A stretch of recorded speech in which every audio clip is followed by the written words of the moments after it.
Assalamualaikum warahmatullahi wabarakatuh. Salam sejahtera, shalom, namo buddhaya. Selamat malam untuk semua pemirsa dan penonton di YouTube channel kantorberita.co.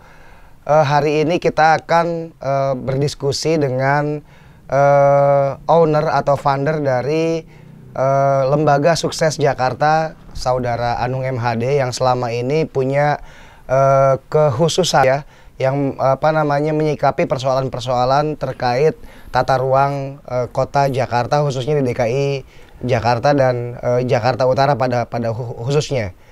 Jadi apa saja yang jadi persoalan dengan persoalan tata ruang ini, bagaimana regulasinya, karena ini menurut saya sebuah sengkarut ya, jadi sebuah benang kusut yang memang agak sulit diurai karena ini sudah akut dan sudah puluhan tahun terjadi, sehingga kita juga bingung dari mana mengurai benang kusut ini, karena bicara pelabuhan itu menjadi salah satu devisa terbesar untuk bangsa ya, bukan hanya Jakarta tapi juga untuk bangsa Indonesia secara umum, karena bea cukai, semua pemasukan pajak dan peti kemas, ekspor impor itu semua berasal dan bermuara di pelabuhan Tanjung Priuk yang selama ini dinaungi oleh PT Pelindo. Oke, kita sapa Saudara Anung MHD dari Lembaga Sukses Jakarta. Selamat malam Pak Anung, Saudara Anung ya? Iya, Saudara Bapak nih? Bapak-bapak belum?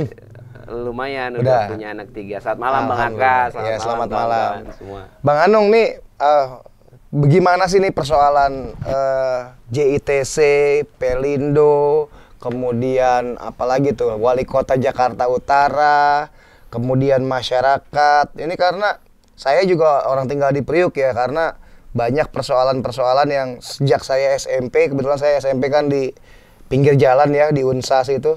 Hampir setiap hari saya ngelihat orang ketabrak kontainer, kesenggol lah, dan nggak jarang yang ketabrak itu pasti mati gitu. Jadi dari saya kecil, dari saya SMP itu saya sudah menyaksikan, dan hingga saat ini fenomena tersebut masih sering terjadi gitu. Artinya apa sih ini persoalan yang sangat substansi, mendasar, dan harus dicarikan solusinya segera, karena kalau tidak ini yang menjadi korban kan pasti masyarakat yang tinggal di Jakarta Utara.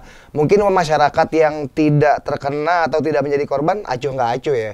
Tapi buat orang-orang yang selama ini sudah menyaksikan atau bahkan keluarganya jadi korban, itu kan jadi persoalan dan problem besar gitu. Nah, ini tidak pernah dikritisi, tidak pernah disikapi, dan tidak pernah dijadikan sebagai sebuah persoalan sosial oleh pemerintah. Padahal ini juga sebuah kekhawatiran yang begitu mendasar ya. Mungkin Bang Anung bisa membuka data statistik atau apa yang bisa kita bedah. Mungkin kita dari awal, apa yang menjadi penyebab sengkarut ini terjadi, benang kusut ini? Ya, makasih Bang Aka, terima kasih atas kesempatannya. Mungkin saya mau menjawab permasalahan apa yang terjadi sebenarnya di wilayah Jakarta Utara, termasuk juga penataan ya. Sebenarnya penataan lalu lintas yang harus konsen. Sebetulnya kita, kalau saya pribadi sih sudah konsen ke bagaimana cara mengatur atau mengelola distribusi dari dan ke pelabuhan, karena memang kita muaranya adalah pelabuhan. Jadi kan tinggal ini jalur distribusi barang ke pelabuhan dan mau keluar ke pelabuhan itu kan harus ditata. Nah, kita sebenarnya pemerintah DKI ataupun Kementerian Perhubungan sudah ada tuh yang namanya peraturan-peraturan yang membahas tentang jalan, kelas jalan 1, 2, 3 sampai 3C. Itu kan sebenarnya aturan-aturan yang harus menjadi yang harus dipatuhi oleh seluruh driver supir, driver truk trailer maupun penyelenggara negara, termasuk juga pejabat-pejabat yang berwenang, antara Dishub-kah, antara kepolisian kah. Bahwa ada Undang-Undang Nomor 2 Tahun 2009 kalau nggak salah, itu tentang penindakan. Bahkan kalau memang supir yang lewat situ, dia bisa dikenakan Undang-Undang Nomor 22 Tahun 2009, itu penjara 1 tahun dan dendanya itu 250 juta. Artinya sebenarnya dari regulasi sudah ada. Sudah ada. Dari zonanya tentang, kan permasalahannya gini, si truk ini dia poolnya ada di mana?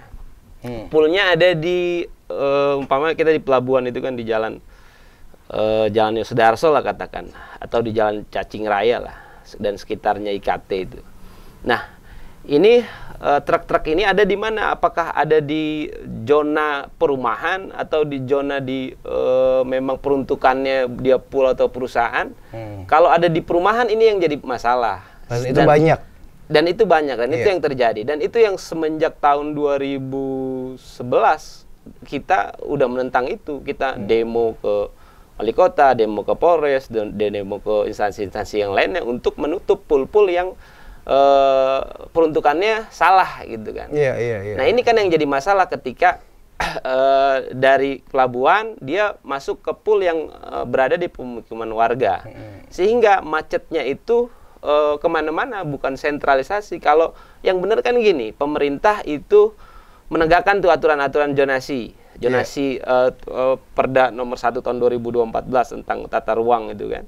Bahwa nggak boleh tuh pool-pool berada di pemukiman warga. Sehingga kalau udah itu diterapin, ya pasti pool akan cari yang terdekat, antar kelas jalannya harus di kelas jalan kelas nomor 2 umpama. Dan perdanya juga sesuai. Itu nggak akan terjadi tuh kemacetan di mana-mana. Kalau yang sekarang terjadi kan, kalau jadwalnya ekspor impor aja Jumat Sabtu sampai Senin gitu. Nah itu udah kemana-mana tuh macetnya, sampai ke Pelumpang Semper, bahkan sampai depan rumah kita pun macet. Karena apa? Karena distribusi itu tadi, pool itu dia balik ke truk trailer itu dia balik ke poolnya yang ada di pemukiman warga. Itu yang jadi masalah. Dan sebenarnya kita udah meminta pihak, terutama pihak Pemkot Wali Kota Jakarta Utara untuk menjalankan fungsinya. Kalau memang perdanya udah ada, undang-undangnya udah ada, kelas jalannya udah ada, ya udah ditindak. Nah, kemarin memang ada tuh percobaan dia pihak wali kota itu mencoba untuk memberi batasan waktu di Jalan Pelumpang Semper itu dari jam 6 sampai jam 9 nggak boleh, sampai jam 3 sampai jam 9 malam nggak boleh. Tapi itu hanya sebatas menurut saya perlu dukungan dari pihak-pihak lain, termasuk instansi kepolisian, terus juga suku dinas perhubungan untuk penindakan. Kalau cuma diterapkan terus juga nggak dipantau dan nggak dijadikan sebuah pelanggaran, orang yang melakukan pelanggaran ya begitu aja, namanya masyarakat kan gitu. Nah, intinya harus ada penataan yang jelas dan penindakan pelanggaran-pelanggaran. Kalau pool-pool itu nggak sesuai zonasi dan truk-truk itu melalui kelas-kelas jalan yang memang bukan harusnya dilalui, ya tindak. Itu aja sih sebenarnya Bang Aka. Dan perlu diketahui bahwa setiap hari itu kita meneliti, dari kita melakukan investigasi hampir 30 tahun Bang Aka. 1 tahun itu satu hari itu 1 nyawa. Yang kontainer itu memakan korban meninggal dunia. Jadi bisa dibilang ini udah banyak korban ya. Walaupun sebenarnya ekspektasinya nggak seperti itu. Walaupun banyaklah yang perlu dikaji, apakah gara-gara kontainernya, apakah juga gara-gara yang korbannya juga dia naik motornya apa kan ugal-ugalan. Tapi kan paling nggak kita harus melihat masalah itu juga dari objeknya. Ya objeknya apa? Ya truk trailer itu yang melintas di satu jalan yang sama, yaitu jalan masyarakat. Ya kalau di kementerian kan ada yang namanya jalan kelas nasional, kelas provinsi, kelas kabupaten kota sampai dengan kecamatan. Nah, itu yang seharusnya difungsikan. Ya, yang masih abu-abu. Saya juga diskusi sama teman-teman dinas perhubungan gitu kan. Apakah itu masih berlaku? Oh enggak, tapi ada yang bilang enggak. Ya artinya kita juga perlu kejelasan. Makanya diskusi-diskusi ini juga harus kita sering intens kan, untuk supaya masyarakat juga berkeyakinan, masyarakat juga dapat ilmu baru, dan ketika orang udah tahu dia akan tegur di lapangan. Oh ini nggak boleh nih, harusnya nih jangan di sini nih kan gitu. Dan nggak ada lagi yang tameng-tameng tuh. Kalau saya dari 2011 itu kita konsolidasi sama warga sekitar, pool-pool yang Tapi akhirnya kita karena banyak kepentingan, karena kan ujung-ujungnya kan ya begitulah. Akhirnya kita dibenturkan sama premanisme, orang yang nggak ngerti hukum, orang yang disangkanya kita itu ngusik-ngusik pendaringan orang, padahal kan enggak kan. Kita kan cuma hanya nutup, ya udah kalau lo mau usaha yang bener, jangan yang kayak gini lo bawa ke wilayah, artinya kan membahayakan banyak pihak. Barangkali itu. Mungkin tadi gini, artinya regulasinya sudah ada, hanya tinggal bagaimana pemerintah yang ditunjuk, dalam hal ini wali kota yang menjabat ya, harusnya bisa melakukan eksekusi dan melaksanakan undang-undang, mengejawantahkan semua apa yang menjadi kewajiban dia sebagai seorang wali kota, pemangku kepentingan. Jadi persoalan kan itu yang ya Bang Anung ya, tidak terlaksananya perundang-undangan, tidak terlaksananya peraturan-peraturan yang sudah baku, sudah terjadi dibuat. jadi memang pernah juga ada peraturan yang pakai jam tadi seperti jam 7 atau jam 6 sampai jam 9 itu kontainer nggak boleh lewat. Dulu pernah diterapkan memang itu, tapi hanya beberapa bulan berjalan. Tapi setelah itu memang hilang. Arti bukan berarti peraturan yang dicabut, tapi tidak ada tindakan dari lembaga-lembaga terkait ya, misalnya kepolisian atau dari di Sub gitu, atau dari yang bisa harusnya mengawasi regulasi ini supaya terus berjalan, bahwa di jam-jam kerja itu bagaimana tidak ada kontainer yang keluar masuk. Nah, tadi juga hubungannya dengan yang tadi Bang Anung bilang, tingginya kematian masyarakat yang dihitung mungkin dari dalam waktu beberapa tahun belakangan ini. Kalau dihitung satu hari itu satu orang yang mati, itu artinya sangat tinggi ya. Jadi ini harus sebenarnya menjadi atensi khusus buat seluruh pemangku kepentingan di negeri ini, mulai dari Presiden, Menteri Perhubungan, kemudian bahkan Gubernur DKI Jakarta yang akan memimpin di masa depan ya. Mungkin kalau yang masa sekarang kan Pak Anies juga tidak terlalu konsen terhadap persoalan ini, tapi itu juga catatan kekurangan untuk kepemimpinan Pak Anies. Artinya dalam masa kepemimpinan Pak Anies banyak punya terobosan, banyak punya prestasi yang dibanggakan, tapi kemudian ada hal yang sangat krusial dan ini menjadi pendaringan dan income terbesar buat negara, dan ini punya persoalan besar dan PR besar yang tidak pernah terselesaikan. Dan dari masanya Pak Jokowi sebagai gubernur, bahkan sebelumnya Pak Fauzi Bowo, kemudian bahkan Pak Yos ya, Bang Yos, sampai yang terakhir Pak Ahok, sampai terakhir ini Pak Anies, juga tidak pernah selesai persoalan ini. Artinya apa yang menjadi apakah sekuat itu karena saya dengar Pak Anung ini kan pernah juga ada upaya-upaya tanda kutip suap ya, untuk membungkam gerakan-gerakan yang dilakukan oleh ini. Jadi bahkan ada tindakan-tindakan represif dari aparat. Pernah didatengin sama tentara Kodim ya, karena berteriak-teriak soal regulasi ini. Nah, ini menjadi PR dan menjadi persoalan yang harus diselesaikan gitu. Mungkin Bang Anung bisa lebih menjabarkan Bang terkait penataan kota pelabuhan ini kan ya, ekspektasinya kemarin Anies sebagai gubernur bisa mengeluarkan rekomendasi atas rancangan induk pelabuhan ya, Tanjung Priuk di tahun 2018 sampai 2028 sesegera mungkin. Seperti apa kewenangan yang bisa diambil sepenuhnya oleh Anies kalau memang Anies masih bisa dalam waktu 1 bulan ke depan, ini kan masih ada kekuasaan dia nih. Saya juga pernah dengar, karena kan gini Bang Aka, kita itu intens banget, kita bergerak sama kawan-kawan pergerakan di Jakarta Utara ya, ada beberapa perwakilan Ormas. 3 tahun yang lalu kita intens meminta wali kota, bahkan wali kota juga pun ngebentuk dalam surat tugasnya nomor berapa saya nggak tahu itu, menyebutkan semua dinas-dinas, kabak-kabak yang ada di jajaran wali kota untuk menyelesaikan masalah ini selama 3 tahun itu kan. Udah 3 kali ganti wali kota pun nggak ada yang konkret gitu, nggak ada kepastian secara konkret, tapi memang ada upaya. Saya melihat selama 3 tahun ini pihak wali kota termasuk juga teman-teman Ormas Jakarta Utara udah ada upaya.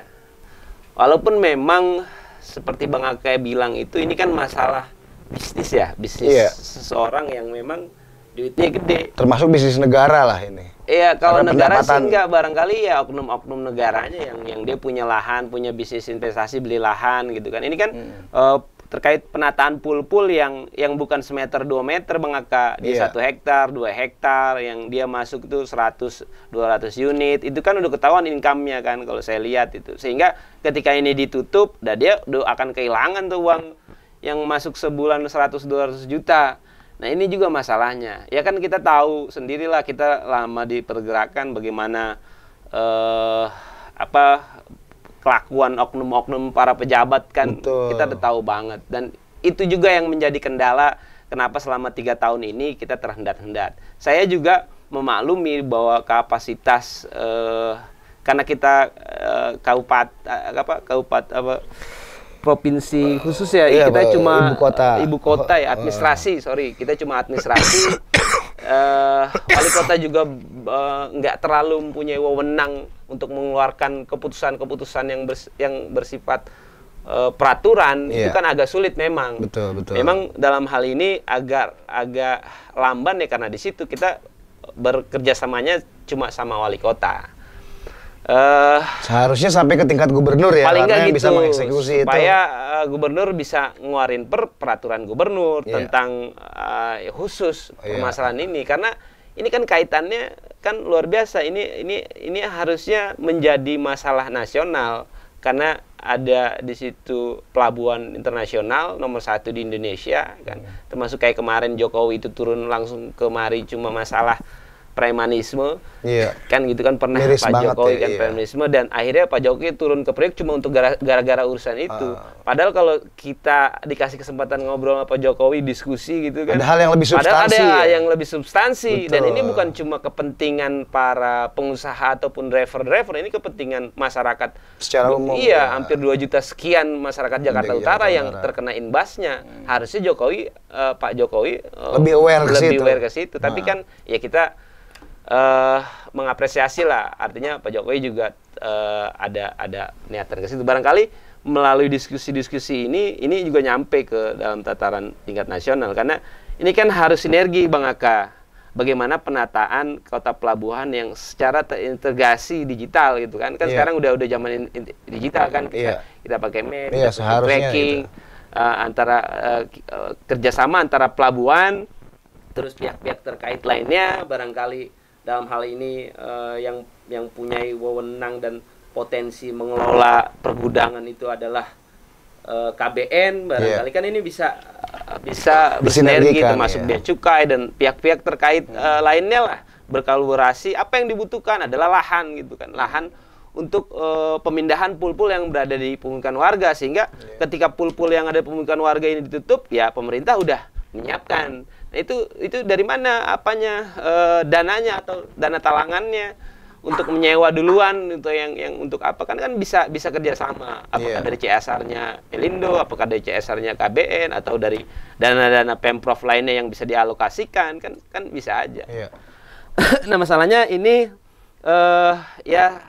paling tidak saya berharap suara-suara ini didengar sama orang yang punya hati nurani, yang punya potensi, yang punya power untuk mengambil keputusan Bang Aga. Barangkali itu aja Bang Aga ke depannya, supaya diskusi-diskusi ini lebih dipertajam dan jelas gitu siapa yang mengeksekusi ini. Karena kalau saya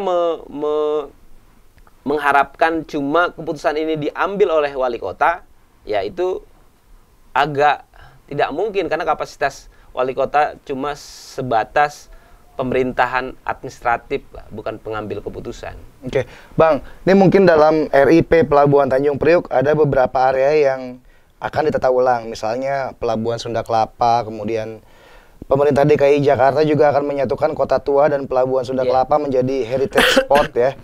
Konsekuensinya mungkin terminal penumpang yang ada di Pelabuhan Tanjung Priok mesti dipindahkan ke Sunda Kelapa, yang selanjutnya akan dikembangkan menjadi fasilitas turis internasional. Kawasan Pelumpang juga masuk dalam RIP Pelabuhan Tanjung Priuk. Depo Pertamina yang ada di sana akan dipindahkan ke kawasan Pelumpang Tanjung Priuk. Kawasan Pelumpang sepenuhnya akan menjadi kawasan pemukiman. Mungkin ini bagian dari solusi, Bang. Tapi apakah ini bisa benar-benar menjadi solusi? Iya. Iya, artinya kan itu rencana besar negara setingkat nasional. Saya juga dengar itu bahwa nanti itu akan dipecah nih yang namanya dalam negeri. Untuk masalah kapal Roro itu dipindahin ke Pelabuhan Batimban, Bang Aka.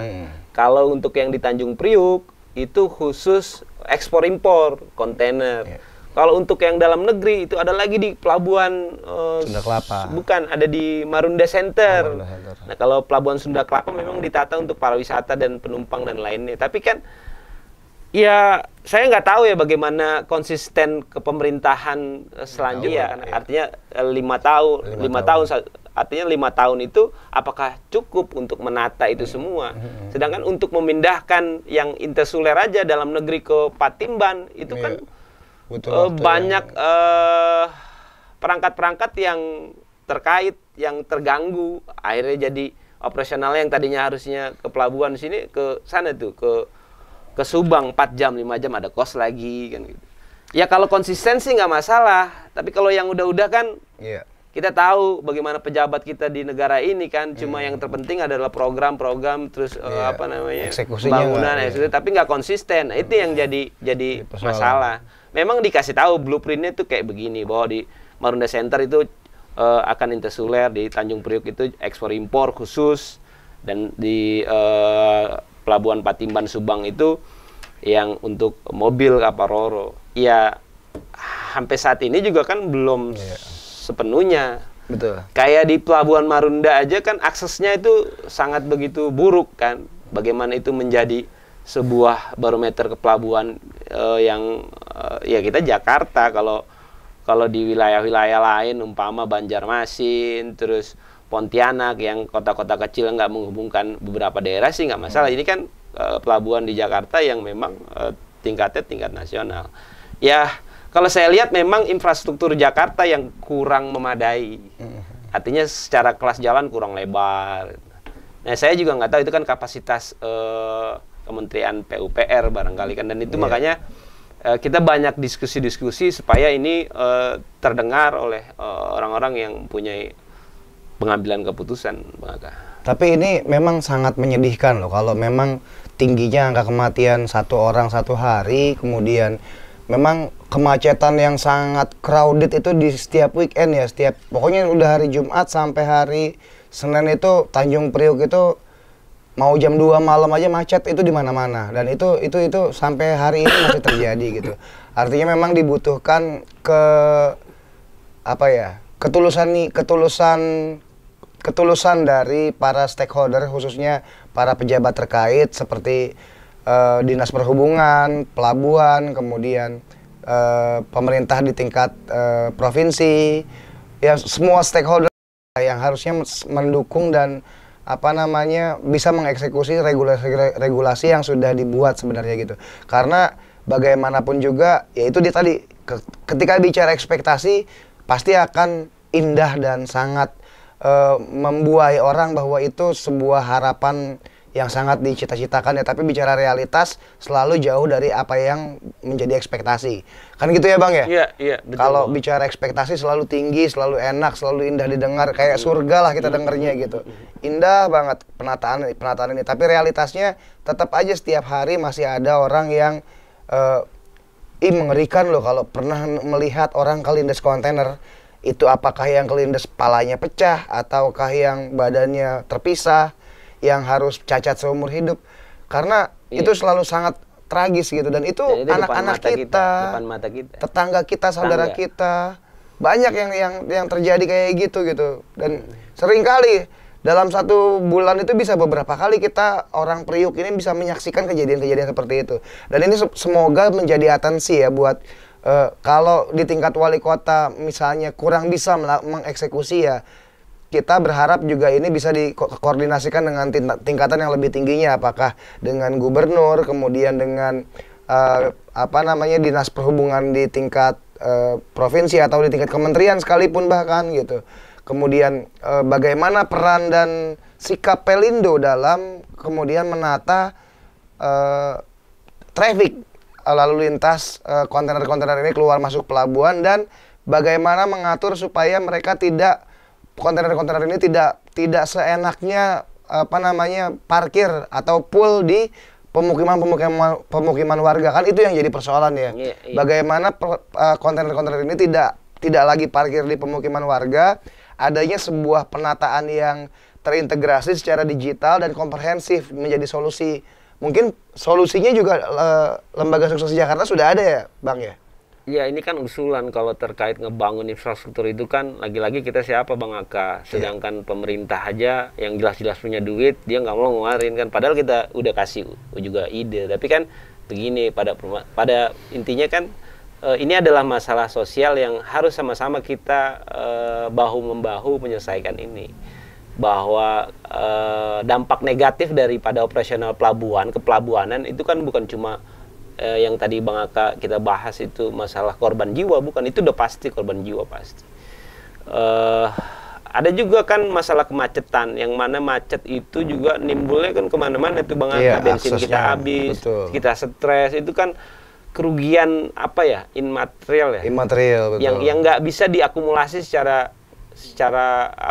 duit kan. Dan ini masyarakat juga punya hak untuk menggugat pemerintah bahwasanya pemerintah nggak menjalankan regulasi yang seharusnya.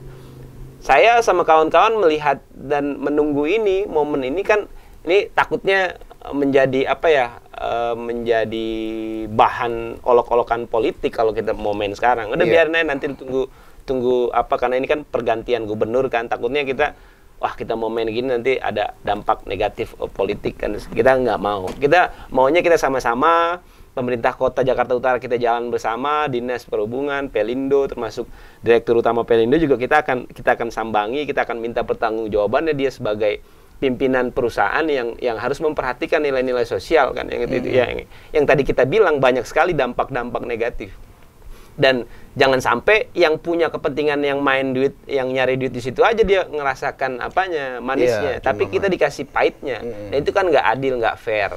Kalau kita juga sebagai masyarakat punya hak juga, kita punya bayar pajak, kita punya kepentingan yang lain-lain, kita juga warga negara yang baik. Ayolah, ini masalah kita juga bukan track juga bukan mau nyalain pemerintah, tapi ayo sama-sama gimana? Sama-sama mencari solusi ya. Iya. Barangkali Bang, bicara Pelindo mungkin Bang, dari kacamata Pelindo 2 ini kan mungkin selaku badan usaha pelabuhan, rencana induk pelabuhan 2018 sampai 2028 menjadi entry point untuk mengusung konsep Port City bagi Pelabuhan Tanjung Priuk. Dalam konsep ini, pelabuhan peninggalan Belanda ini akan menjadi pelabuhan cerdas atau smart port, terintegrasi dan berkelanjutan.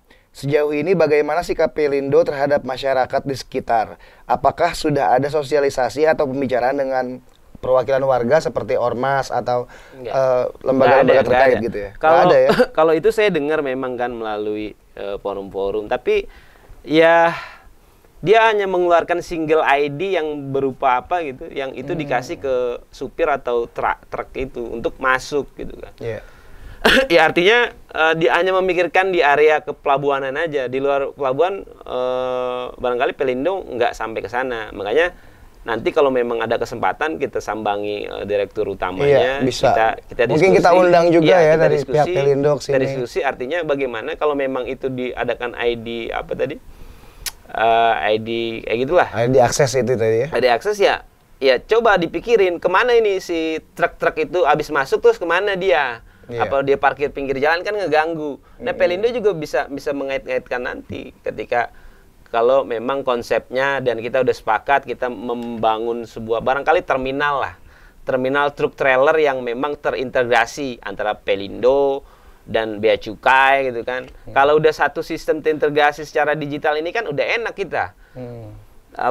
Kir ada di situ, pengontrolan, drivernya harus sesuai dengan umurnya, kan nggak ada lagi yang kecil-kecil tuh. Betul, yang usia-usia 14, 15 tahun. Kalau kita, Bang Aka, kita sekarang malam kita berhentiin itu konten itu orang masih kecil-kecil tuh, 14, 15, bagaimana ceritanya dia nembak. Nah, itu kan negara kita kan kayak gitu kan. Yang penting ada duit jadi SIM. Kayak Bang Aka aja nggak ada Iya, bisa kan? Yang cincai penting lah duit. semuanya, Nah iya. itulah makanya penyakit kita itu sebenarnya penyakit daripada kompromi kejahatan, Bang Atta.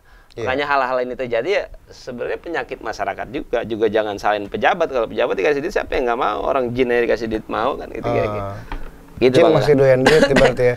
Ya Iya. mungkin ke depan kita akan mengembangkan ya isu ini menjadi sebuah bola salju yang menggelinding semakin besar. Iya. Kita berharapnya seperti itu. Kita akan mendatangi pihak Pelindo, bahkan kalau boleh kita akan mengundang ke studio kita Iya. dari pihak Pelindo, dari Bapak Wali Kota Mantap yang itu, terhormat, kemudian semua pihak-pihak terkait supaya kita bisa sama-sama merumuskan dan mencari solusi yang bukan sekedar wacana tapi benar-benar bisa dieksekusi sehingga menjadi solusi yang indah Iya, ya, betul-betul sesuai ekspektasi masyarakat. Ya. Pembahasan yang selama ini dilakukan ini oleh Abang sebagai lembaga sukses Jakarta, apakah hanya sendiri atau ada beberapa lembaga lain atau ormas atau apalah yang menjadi representasi warga di Jakarta Utara ini untuk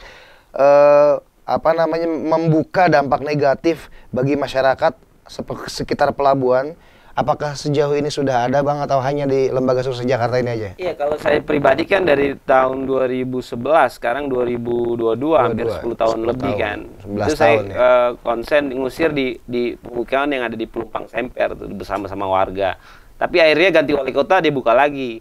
Nah, setelah tahun 2018 atau 19 ya kalau nggak salah ya. 2019 saya ngobrol-ngobrol sama teman-teman Ormas Jakarta Utara. Di situ ada Pemuda Pancasila, ada dulu FPI sebelum dibubarin kan. Ada FBR, ada pokoknya banyak elemen-elemen Ormas se-Jakarta Utara yang itu tergabung dalam Jakarta Utara Menggugat. Kita kasih organ taktisnya itu kumpulan-kumpulan kan, termasuk di situ ada ormas-ormas Kobar, ormas yang lainnya lah, yang nggak bisa disebutkan banyak. Ada sekitar 25 elemen ormas se-Jakarta Utara. Nah itu menuntut wali kota 3 tahun yang lalu kita demo di depan wali kota. Pada saat itu dulu masih 3 tahun yang lalu itu siapa wali kotanya? Pokoknya Bukan yang sekarang ya, bukan yang sekarang. Diterima, ditampung. Akhirnya juga menjadi sebuah kesimpulan, tapi akhirnya ganti lagi wali kota, ya kita koordinasi lagi. Dan terakhir ini Pak Ali kan ganti, dan Pak Ali udah mengeluarkan surat tugas yang isinya surat tugas itu beberapa kabak-kabak termasuk Sudin tuh yang terkait ya. Ada Sudin Citata, ada Sudin Perhubungan, ada Sudin Lingkungan Hidup, ada kabak pembangunan, ada kabak pokoknya yang terkait sama apalah. Tapi itu nggak ada hasil yang konkret. Karena saya lihat ya gimana ya, punya keterbatasan sih Bang Atta. Karena kita lagi-lagi administrasi kota administrasi kan yang nggak punya wewenang dan masih ada tingkatannya. Artinya masih setengah-setengah lah. Kalau saya lihat ya ini mohon maaf nih kawan-kawan PNS dan Pak Wali, artinya ya konkretnya kurang greget. Ya kita kan ngikutin aja komandan kita Pak Wali. Saya juga melihat dinamikanya di lapangan agak sulit Bang Aka. Dulu itu 11 tahun yang lalu 2011 itu saya nutup satu pool aja. Itu saya diancem-ancem mau dikasih duit 50 juta. Terus mau per bulan mau dikasih. Artinya satu pool aja kita udah gimana satu se-Jakarta Utara, pool-pool yang apa kan artinya memang tekanannya begitu besar dan kepentingannya banyak orang. Jadi kan ya namanya ini lahan bisnis orang barangkali yang kita ganggu sehingga pasti ada impact ya. Dan saya lihat penekanan kawan-kawan sudah cukup keras. Kita nunggu sebenarnya momen kalau memang dari pihak Pemkot beserta jajaran itu nggak bisa ngatasi, ya kita akan ajukan banding secara hukum ke pengadilan negeri kah. Kita akan nuntut pemerintah Pemprov DKI nggak bisa menjalankan undang-undang. Itu barangkali Bang. Mungkin juga ini kan selama ini hanya sebatas koordinasi dengan wali kota, tapi dengan gubernur belum pernah. Apakah sudah pernah ada pembicaraan dengan gubernur? Pada saat waktu itu dinas wakil dinasnya Pak Sigit yang dulu kemarin tuh jadi wali kota Jakarta Utara, kita pernah menyambangi surat ke gubernur. Tapi sama gubernur disposisi ke dinas perhubungan. Iya.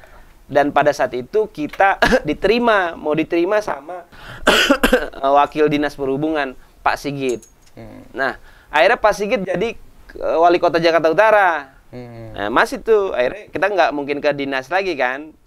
Pak Sigit udah jadi pemimpin kita di Utara. Akhirnya kita koordinasi. Tapi lagi-lagi Pak Sigit ganti, nggak ada keputusan kita. Buyar lagi. Ganti Pak Ali. Nah, sekarang Pak Ali masih dalam penjajahan kan. Termasuk juga kemarin Pak Ali udah melakukan penutupan jalan di Pelumpang Semper itu, melakukan jam operasional udah. Artinya ada upaya lah. Ada upaya walaupun secara tidak tersirat itu banyak hal-hal yang menjadi halangan untuk melakukan tindakan. Alasan yang masuk di akal buat kita ya, bagaimana kita mau nutup ini pul-pul kalau kita belum ada terminalnya, gitu lah kira-kira. Solusinya. Tapi kan permasalahannya ini terminal kan kita sewa 2-3 hektar. Sekarang gini Kak, di utara itu melalui data Dinas Citata itu 3.000 sampai 4.000 truk trailer yang ada di Jakarta Utara. Bisa bayangin 3.000 sampai 4.000. Sedangkan kalau dihitung-hitung kasarnya aja 1 hektar itu cuma muat 100. Nah, kalau 3.000 lo katakan, berarti kan kita butuh 30 hektar. Nah, di mana lahan sebesar itu di Jakarta? Kan nggak ada. Paling ya nanti diupayain ya ada terminal 1, ada terminal 2, ada terminal 3. Yang penting itu kan sesuai zonasi. Mungkin bisa kerja sama juga dengan kota-kota yang terkait dengan di pesisir pelabuhan ya, seperti Bekasi yang ini kan mungkin bisa jadi untuk dicarikan lahan sebesar itu ya. Perlu koordinasi dan perlu pertimbangan matang-matang lah. Tapi kan saya melihat sih menujunya ke KBN, karena KBN banyak lahannya kan. Kalau kita lihat di websitenya KBN tuh dia menyewakan tuh lahan. Artinya kan itu kosong. Nah, tinggal negosiasi antara, kan nggak mungkin kita yang nego, gue siapa Bang Aka? Kan pasti pihak pemerintah wali kota. Dan itu udah dilakukan, cuma belum deal, termasuk juga kita udah kolaborasi, kita udah sering rapat. Mungkin apa yang menjadi kendala bagi KBN selama ini, mungkin kenapa tidak ada? Iya kan namanya KBN kan perusahaan komersil walau bagaimana kan. Dia kan BUMD ya Bang? Iya, BUMN dia. Tapi di situ ada sahamnya Pemda DKI. Ya kalau dari sisi komersilnya memang secara keuntungan di depan ya barangkali ya agak-agak apalah, masih mending dia sewain ke corporate Bang Aka. Karena jatuhnya per meter. Kalau ini kan per mobil Bang Aka. Kita retail tuh per mobil paling 1 juta, 1.200.000 per mobil dalam 1 bulan. Iya, sedangkan kita butuh 1 hektar cuma dapat 100 mobil, berarti kan sebulan cuma berapa? 120 juta ya buat 120 juta, iya. Padahal kalau nyewa lahan itu per meter itu kurang lebih 2 juta sampai 2,5 juta. Lu kaliin aja 100 meter 250 juta, udah kalah kita dari situ. Secara hitung-hitungan itu nggak dapet. Tapi kalau ini dikemas secara profesional dan didukung oleh semua instansi, akhirnya kan menjadi populasi kan.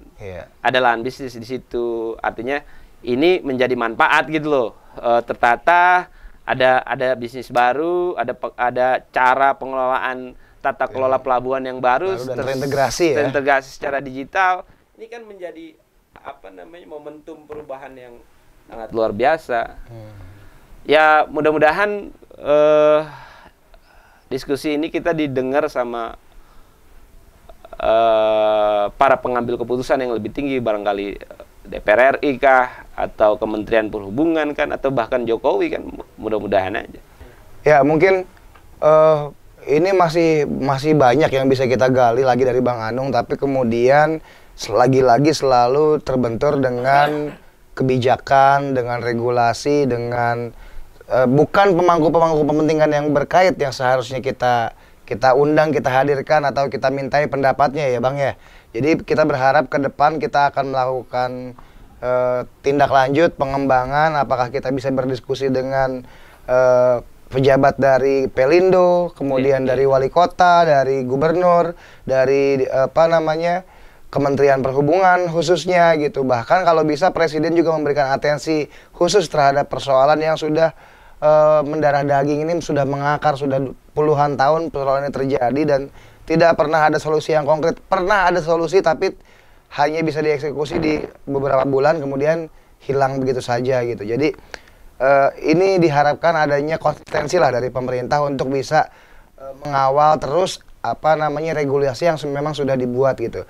Bagaimana kontainer-kontainer ini tidak menjadi benang kusut, tidak menjadi kemacetan, biang kemacetan, kemudian juga bisa memberikan manfaat khususnya buat warga daerah Jakarta Utara yang memang selama ini rumahnya dilewatin kontainer banyak debu, kemudian belum lagi yang tetangganya, anaknya, adiknya, orang tuanya ketabrak kontainer.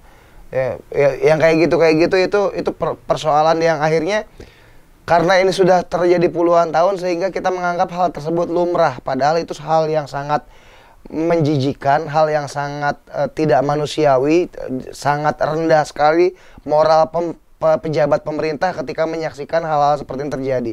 Dan ini harusnya menjadi atensi khusus buat para pejabat dan para pemangku kepentingan agar hal ini tidak terjadi lagi.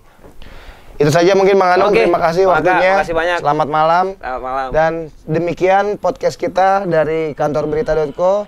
Semoga kawan-kawan bisa terus mengikuti perkembangan berita terkini di website kantorberita.co. Terima kasih. Wassalamualaikum warahmatullahi wabarakatuh. Selamat malam. Minum Bang. Ayo Bang, silakan.